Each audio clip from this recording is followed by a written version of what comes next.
2024년 아이스 온 마이 티스 활동 시 차갑고 냉혹한 남자 이미지 북부대공이라는 별명을 얻었고, 이번에는 흰 나시와 섹시한 눈빛으로 남부대공이라는 별명을 연이어 얻어서 화제가 되고 있는데요. 북부대공은 웹소설에서 많이 쓰이는 단어입니다. 최근 에이티즈 최산의 뱃 안무가 알고리즘을 장악했었죠. 강력한 페로몬이 쏟아져 멈추기 힘들다는 이 영상과 함께 주목받은 단어가 있습니다. 바로 남부대공, 북부대공인데요. 2024년 아이스 온 마이 티스 활동 시 차갑고 냉혹한 남자 이미지 북부대공이라는 별명을 얻었고, 이번에는 흰 나시와 섹시한 눈빛으로 남부대공이라는 별명을 연이어 얻어서 화제가 되고 있는데요. 북부대공은 웹소설에서 많이 쓰이는 단어입니다. 오늘은 북부대공의 어원을 알아보고 이 북부대공이 취향이신 분들을 위한 고전소설 추천드릴게요. 먼저 북부대공이란 말 그대로 북쪽 영지를 다스리는 귀족인데요. 로맨스 판타지에서는 보통 척박한 북부를 지키는 강력한 귀족 남주를 가리킵니다. 그래서 대부분의 북부대공은 전쟁에 능하고 냉정하며 말수가 적습니다. 실제로 유럽 중세에는 국경 지역을 맡아서 지키던 귀족들이 있었어요. 바로 변경백입니다. 중세 유럽에서는 국경 지역이 항상 전쟁의 위험에 노출되어 있었기 때문에 일반적인 귀족보다 군사력이 강한 사람이 그 지역을 맡았어요. 평소에는 자신의 영지를 다스리지만 전쟁이 일어나면 가장 먼저 적을 막아야 했던 사람이었던 거죠.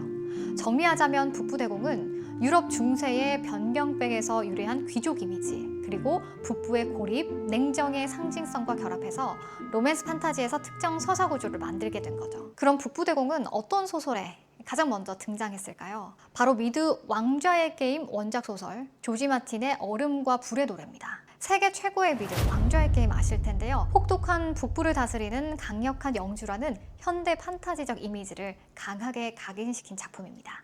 이 북부의 강력한 영주가 시간이 흐르면서 로맨스 판타지의 남주가 됐는데요.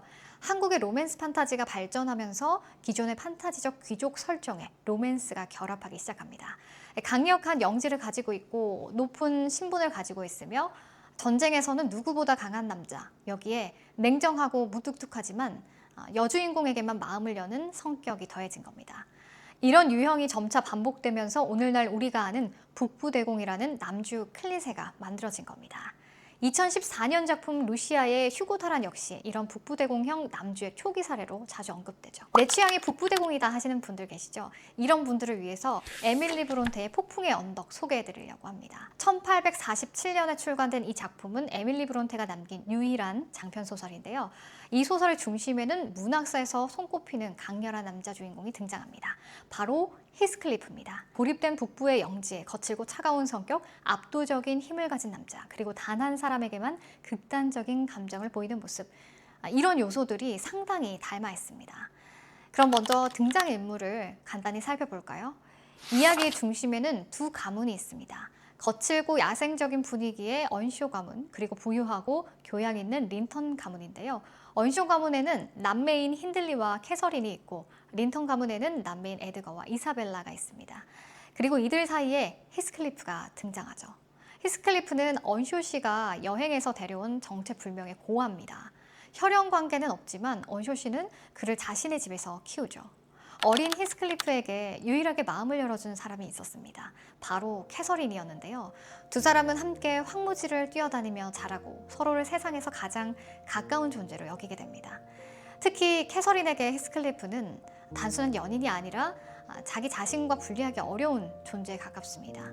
하지만 이들의 사랑에는 커다란 문제가 하나 있었어요. 바로 신분과 사회적 지위였습니다. 히스클리프는 고아 출신이고 교육도 제대로 받지 못한 아이였습니다. 반면 린턴 가문의 에드거는 부유하고 교양 있는 신사였죠. 게다가 캐서린의 오빠 힌들리는 아버지가 죽은 뒤 히스클리프를 노골적으로 학대하기 시작합니다. 한때 가족처럼 살았지만 이제 히스클리프는 하인보다도 못한 취급을 받게 되는데요. 그러던 어느 날 캐서린은 에드거 린턴과 가까워지고 결국 그와 결혼하기로 해요. 캐서린은 히스클리프를 사랑하면서도 히스클리프와 결혼하면 자신의 사회적 지위가 떨어진다고 생각했던 겁니다. 그리고 이 이야기를 엿들은 히스클리프는 폭풍의 언덕을 떠나 자취를 감추는데요. 여기서부터 히스클리프라는 인물은 완전히 달라지기 시작합니다. 몇 년 뒤 히스클리프가 다시 돌아옵니다. 그런데 예전의 초라한 소년이 아니에요. 돈도 많고 옷차림도 달라졌고요. 말투와 태도에서도 지적인 신사의 분위기가 느껴집니다. 어디에서 무엇을 하며 돈을 벌었는지는 작품에서도 자세히 설명되지 않습니다. 그래서 오히려 히스클리프에게는 더욱 신비롭고 위압적인 분위기가 생기는데요. 그리고 그는 돌아오자마자 자신을 학대했던 힌들리에게 복수를 시작합니다. 힌들리가 도박에 빠지도록 부추기고 그에게 돈을 빌려주면서 워더링 하이츠의 소유권까지 손에 넣습니다. 그런데 히스클리프의 복수는 여기서 끝나지 않습니다. 캐서린의 남편 에드거를 무너뜨리기 위해서 그의 동생 이사벨라까지 이용하는데요. 이사벨라는 히스클리프를 사랑하게 되지만 히스클리프에게 그녀는 사랑의 대상이 아니라 복수를 위한 도구에 가까웠습니다. 결국 두 사람은 결혼하지만 히스클리프는 이사벨라를 사랑하지 않았고 그녀를 끔찍하게 대하는데요. 이 장면에서 히스클리프의 아주 무서운 면모가 드러나기도 합니다. 그는 캐서린을 사랑하지만 그 사랑을 지키기 위해 다른 사람을 희생시키는 것에는 아무런 거리낌이 없어요. 그리고 결국 캐서린과 히스클리프는 다시 만나게 되는데요. 하지만 이미 두 사람의 관계는 사랑이라고만 부르기 어려운 상태입니다.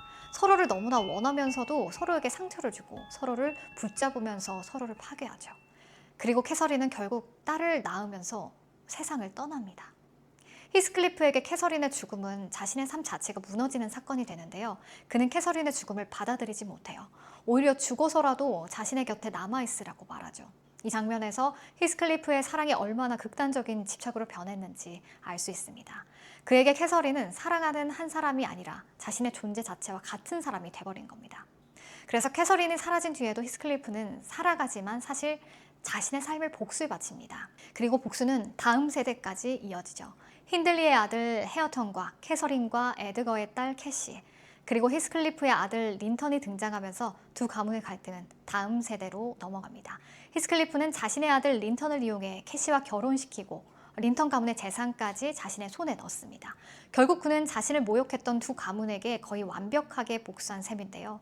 그런데 이상합니다. 모든 것을 빼앗았는데도 히스클리프는 행복하지 않았어요.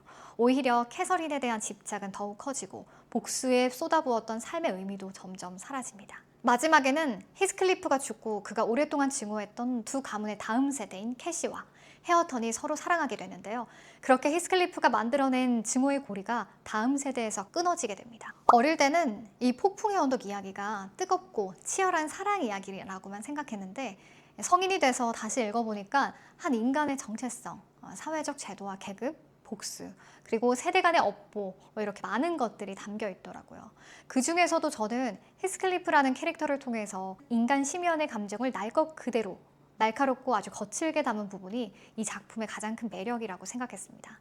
그 중심에는 우리가 살아가는 북부대공의 서사가 있다는 것. 그래서 제가 오늘 이 책을 가져와 봤고요.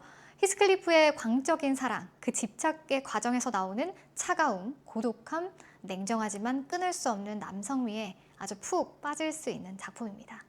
올해 이 폭풍의 언덕 영화가 나오기도 했지만 이 작품은 원작 소설이 가장 격정적이고 재밌으니까요. 꼭 한번 읽어보시길 추천드립니다.